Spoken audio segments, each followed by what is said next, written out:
Happy Haiku Day. Yes, you heard it. I said it. Haiku gets love too. Welcome to Off Duty. I'm Wendy Bounds, and you might have guessed it. Today is National Haiku Day. I have tasked my producer Marshall with writing all of my intros in 5/7/5 verse, and super nerd that he is, he has almost pulled it off. First up, Justin Tuck, the NFL superstar. Watch this, Giants fans. Well, as a Pro Bowler and a defensive end, Justin Tuck helped to lead his team, the New York Giants, to the Super Bowl, but he can't be defined just by football alone, and by the time this interview is over, you'll see why. Welcome, Justin Tuck. Thanks for having me, boss. Yeah, you won the Super Bowl, but it was actually the roughest season that you ever had. Yeah. Why is that? It was just a bunch of individual things that collected throughout the year. Probably one of my most injury-plagued seasons. I guess I can talk about it since the year's over. I had some severe stingers in my neck early in the year. I broke a couple of fingers. I tore some ligaments in my shoulder. Had some groin issues, had a foot issue, had a knee issue. Had some lower back issues, so it was just a long process, and to add on to the disappointments on the football field, had a lot of things not go right within my family. Lost 2 uncles and a grandfather in a span of about 5 weeks. So before the Super Bowl, it wasn't looking like a year that I wanted to remember. And that's why I asked the question, because what an inspirational thing to not only then go to the Super Bowl, but to have 2 critical sacks that helped turn the game around. But when you had that tough season in the beginning and it was your neck, was the psychology different? Did it make you a little more apprehensive because it was your neck and not another part of the body? Yeah, no question. I've played through games, hurt, different body product, your knee, your shoulder, or whatever it may be. That's different from your neck. So definitely, yeah. Having a neck issue to begin the year, it definitely took away a lot of my aggressiveness on the football field.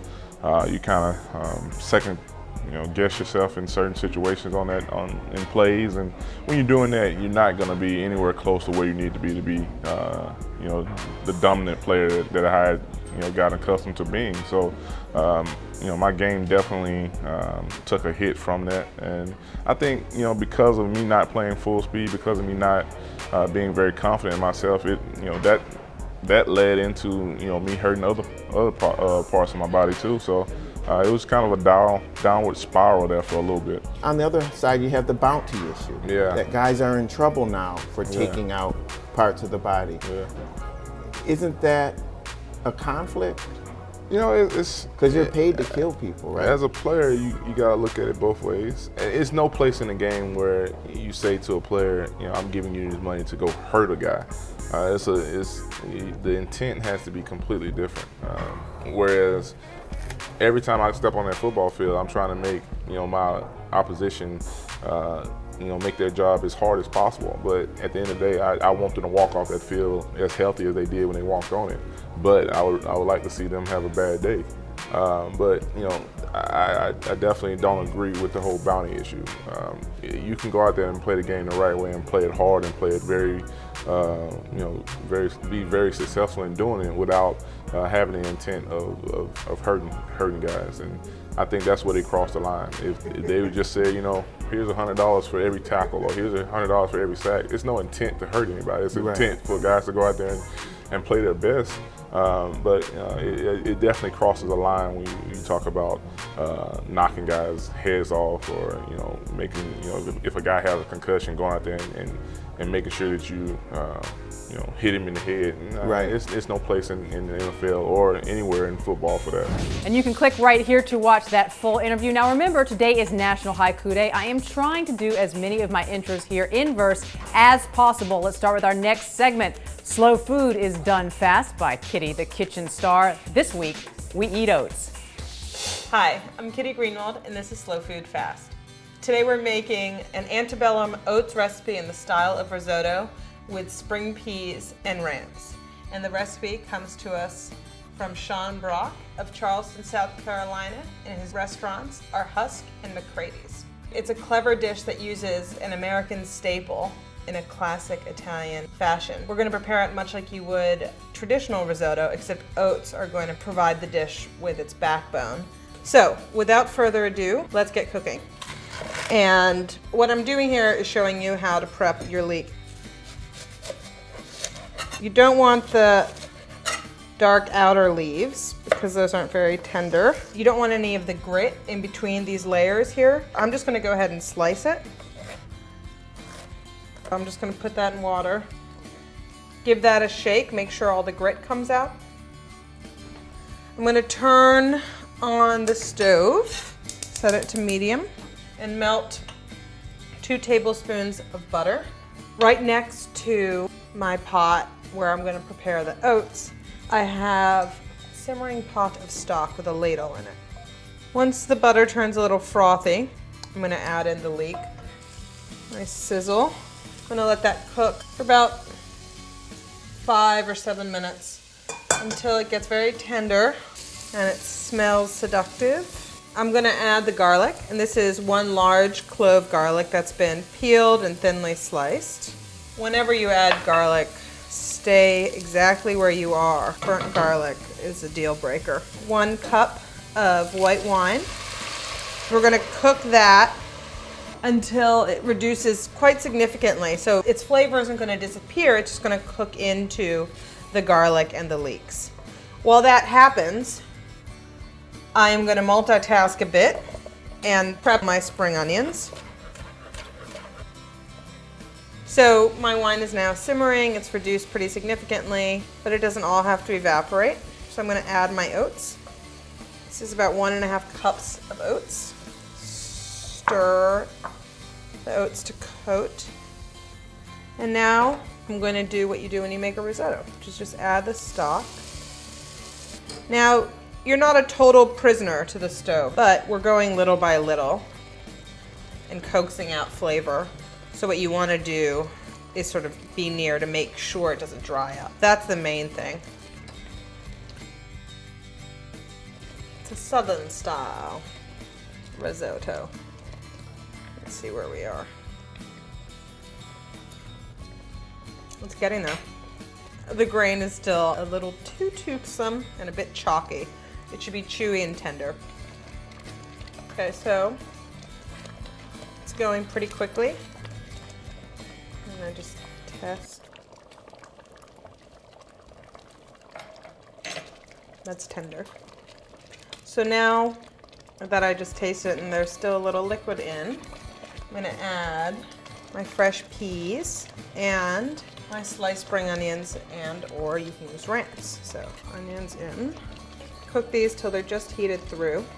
This is when the mixture turns very pretty and springy. I'm going to add 1 extra tablespoon of butter. And I'm also going to add 3/4 of my cheese. The rest I'll use as garnish. I think we've nailed it. Turn off the heat. When I tasted it, the salt content seemed quite good. It's perfect.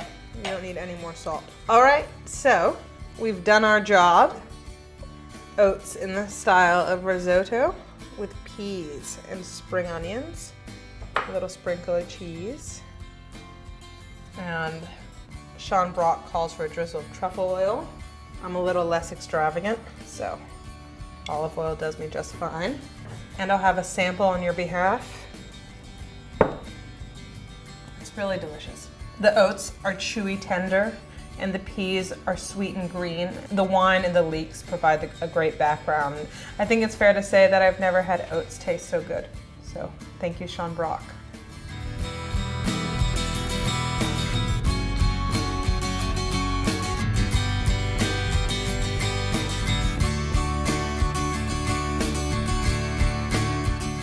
And finally, our own Elva Ramirez, she got a sneak peek inside the kitchen at famed restaurant Danielle, where the chef was cooking up sea scallops with Brussels sprouts and black miso sauce. As for my haiku, well, Jealous of Elva, life of fine wine and good food, and the shoes.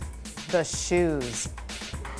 What do world-class chefs cook when they want to impress each other? Relais & Chateau, the luxury hotel chain, hosted its 2012 Grand Chef's Dinner to benefit charity City Meals on Wheels. Ahead of the event, we got a chance to see the dish that would represent famed restaurant Danielle.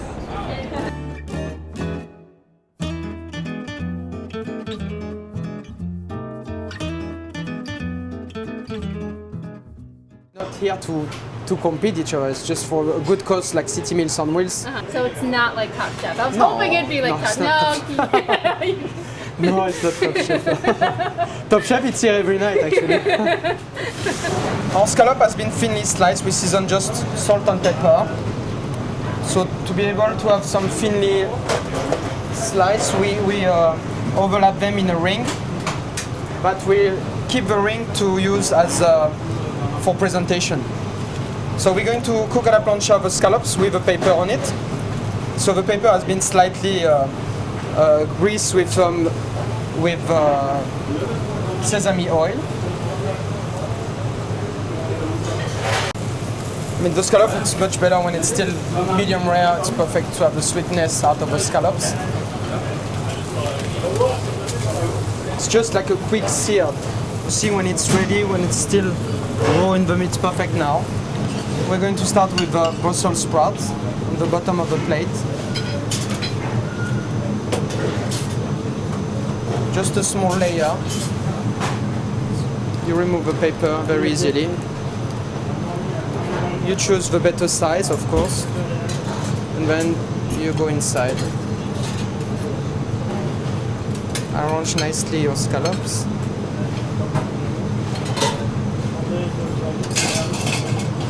Then we're going to top it to have a nice glaze on top of the scallops with the sauce.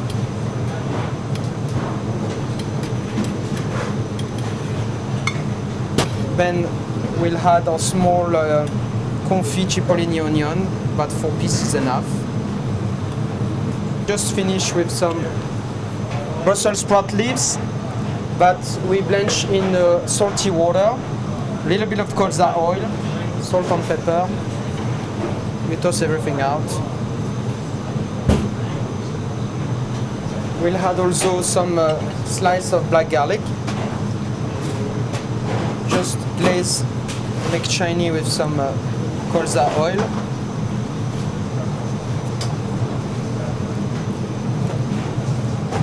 One, two, three, 4 is enough. Add a few leaves, Brussels sprouts. Then we add a little bit of black rice crispy. Finish with some purple shiso.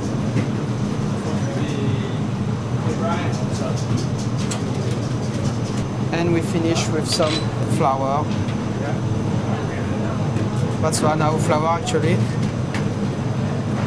Add a little bit of crushed black pepper. And that's it. So let me remove. Voila. And that's it for today's WSJ Off Duty. Thank you for indulging our haiku obsession, or shall I say, Marshall's haiku obsession. And now for the last verse of the day. Thank you for watching. Click to subscribe, like, and tweet. See you tomorrow.